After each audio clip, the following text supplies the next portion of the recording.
just talked about when a vector field F is conservative. The reason we care about that is because once a vector field F is conservative, then we have something called the fundamental theorem for line integrals that says the line integral will only depend on information at the endpoints. It's kind of path independent. So, and we will compare that method of computing line integrals with the usual way we did in the previous section. So this is a problem about using two methods to compute line integrals. So the first method we should already be very familiar with, and the parameterization it's already given here, right? Let me remind you, this is x, this is y, and then so remember in the formula we need the component derivative. So dr is equal to -1 and 1 dt. So you can write it this way. So this is our r prime of t. And if you look at this formula, another thing we need is a gradient of phi. So gradient of phi is phi x, phi y, which is, here's our phi, so 1, 3. So then we're ready to just use this formula. So the line integral, so this way we consider the evaluation kind of directly. So this is equal to, so remember now everything is in terms of t, so we should find the range for t. T is 0 to 2. And then, so here we should have the gradient of phi, which is 1, 3, dot with this whole thing. So -1, 1 dt. And this is easy to compute. The answer is 4. Right, again, let me remind you, this is a dot product of two vectors. So you multiply corresponding positions and add. That's how you get this 4. Part B, now we want to use this new theorem. So this new theorem says a line integral is going to be phi b minus phi a. A, B are the endpoints, the start and end points of the path C. And then this F, so in order to use this fundamental theorem for line integrals, we need this F to be conservative. So this F has to be the gradient of some phi. So that's our, let me box this. It's our theorem, fundamental theorem for line integrals.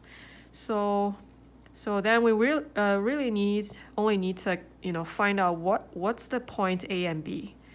So how do we find that out? So the initial point A is just this parameterization when t is 0. So you can think of this t as time. So then at t equals 0, we're at the initial point. And when t is, the biggest it can be, equals 2, that will correspond to the end point. So that means our start point A will be R0, which is, if you're plugging t equals 0, that's 2, 0. That's our start point. And then the end point is when t is the maximum 2. So you plug in 2 here, you get 0 and 2. So 0, 2 is that's the end point. Okay, so I think we're ready to use this formula now. So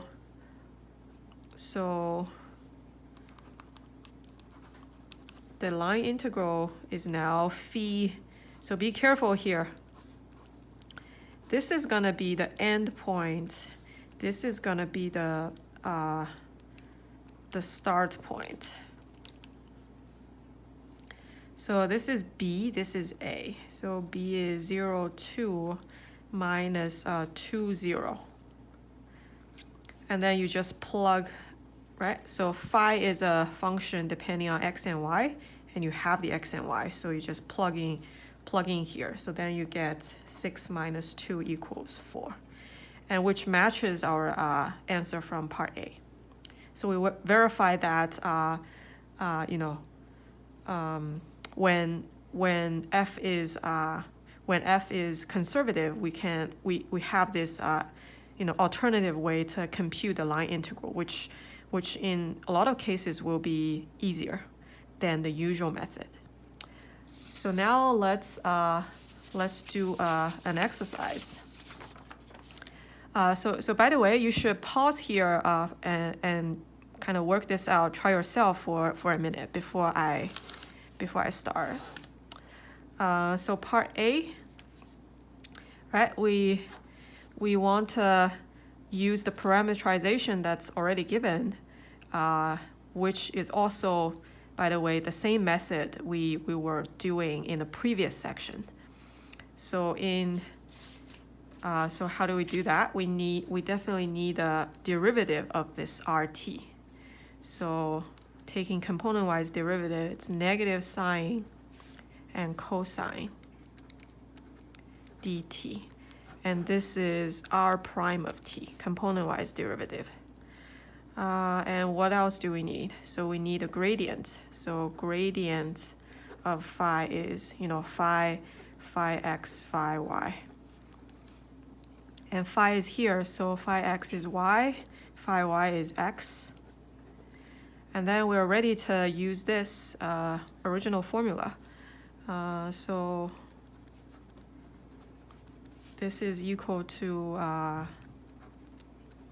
y comma, I made a, so remember our goal is to, once you parameterize, everything should be in terms of just the variable t, right? So which means if you have x and y, you should kind of substitute. So what is y? Y is, this is x, this is y, right? Based on the parameterization. So y really should just be sine t. So here you should have sine t, and then comma x,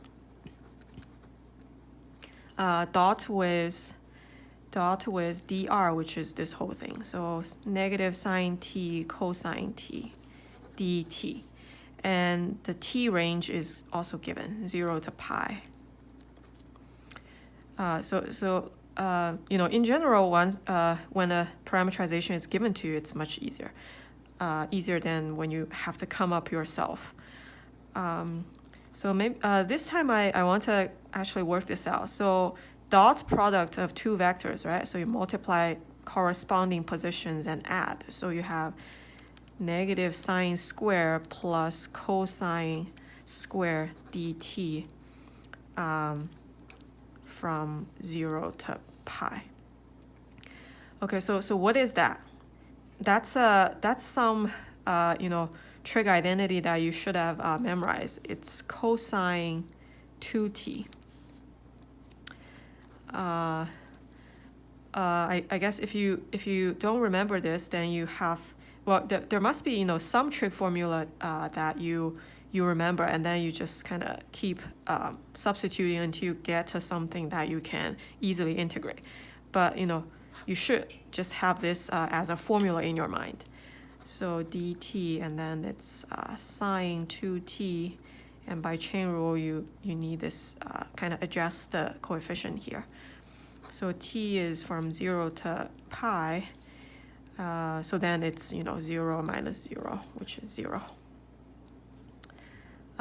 So that's the direct way of evaluating this. Now let's use the fundamental theorem for line integrals, right? So we call this gradient phi, we call it f, right? So then this f is conservative, which means we can use the we can use the fundamental theorem for line integrals, which says f dr is just, the end point, phi of the end point minus phi of the initial point, right?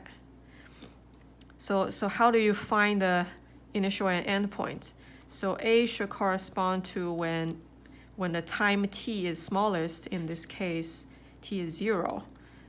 And the end point, similarly, should be when this t is the largest it can be, which is pi. Oh. So I realize it's kind of, okay, so again, let me repeat that. So the initial point corresponds to t being 0, end point corresponds to t being the maximum, which is pi. So then you have, so where do we plug that in? Our r is here, right? So if you plug in t equals 0 and t equals pi, you will get, correspondingly, you will get r0 is 1, 0. R of pi is -1, and sine pi is 0. Okay, and let me remind you, this is the start point. This is the end point. And then, using this formula, it's phi b, which is -1, 0, minus phi 1, 0. And then you just plug, we know what's phi, right? So we know what's phi here. So then you just plug in the